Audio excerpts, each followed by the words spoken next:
तर आपण विजन साताराबद्दल आणि त्याच्या हा प्रवासाबद्दल बोलत होतो. मी मगाशी जसं सांगितलं तसं की ॲग्रो बेस इंडस्ट्री साताराची बेसिक होती.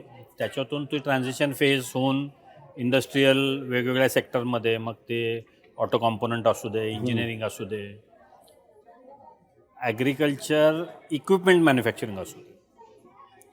कारण इतके दिवस शेती होत होती पण त्याची अवजार बाहेरून येत होती, ती इथं बनायला सुरुवात झाली.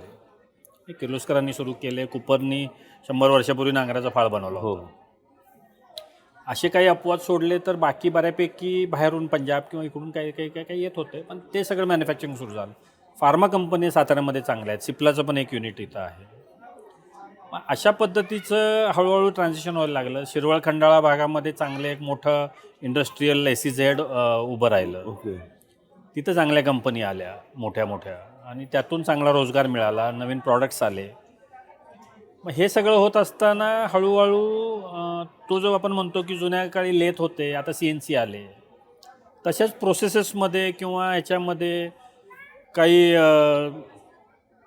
नवीन कन्सेप्ट्स यायला लागले. मग लीनचे कन्सेप्ट असतील, कायझन कन्सेप्ट असतील आपल्या प्रॉडक्टिव्हिटी वाढवण्यासाठीचं, मग त्याचं ट्रेनिंग आलं, अवेअरनेस आलं.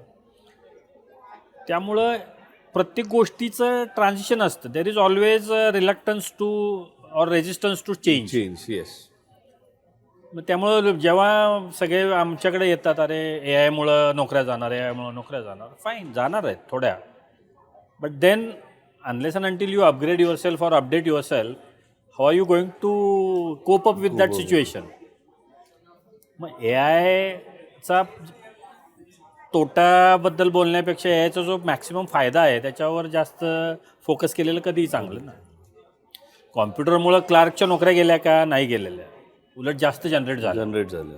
सुरुवातीला थोड्या कमी झाल्या असतील, पण परत ते सर्ज आलं. Same is going to happen with AI. But for that you have to get yourself updated. मग इंडस्ट्री 4.0 असू दे, हे असू दे.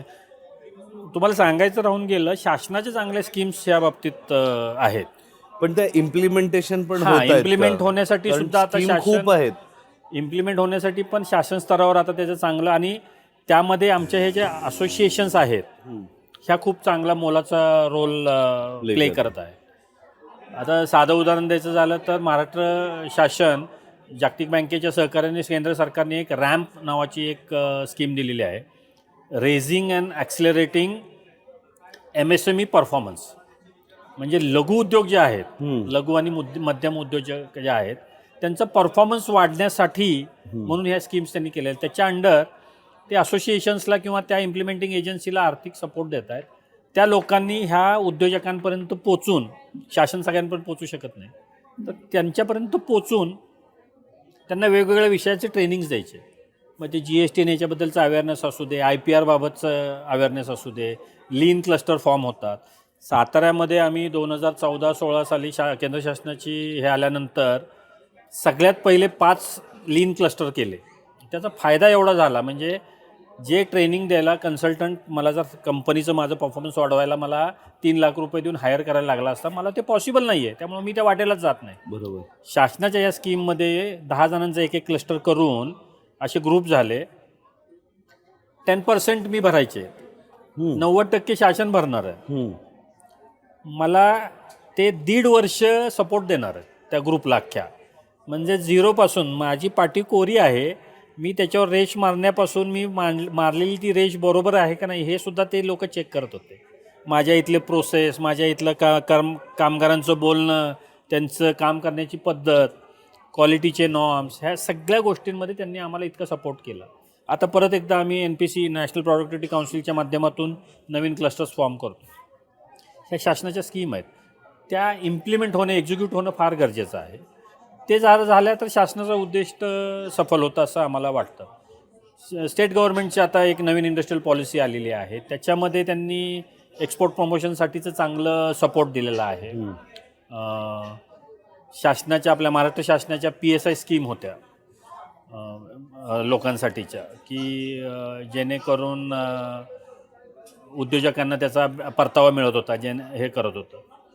तर त्याची नवीन स्कीम आलेली आहे आता, त्याच्यातूनही चांगलं बेनिफिट मिळतो उद्योजकांना.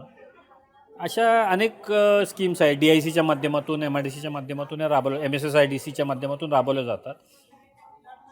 थोडं आता शासनाचा फोकस ह्या सगळ्या उद्योजकांपर्यंत ह्या स्कीम्स पोहोचल्या पाहिजेत. जास्तीत जास्त उद्योजकांनी याचा फायदा घेतला पाहिजे.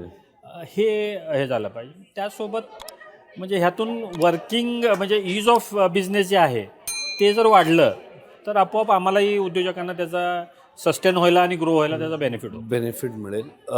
सर, एवढं छान छान स्कीम्स आणि तुम्ही सांगताय आणि त्या आज इम्प्लिमेंट पण होत आहेत, हे खूप चांगली गोष्ट आहे आणि हे तुमच्याकडूनच येतं आहे. ॲज अ चॅनल आम्ही सांगण्या आणि तुमच्याकडून येणं त्याला खूप जास्त क्रेडिबिलिटी आहे.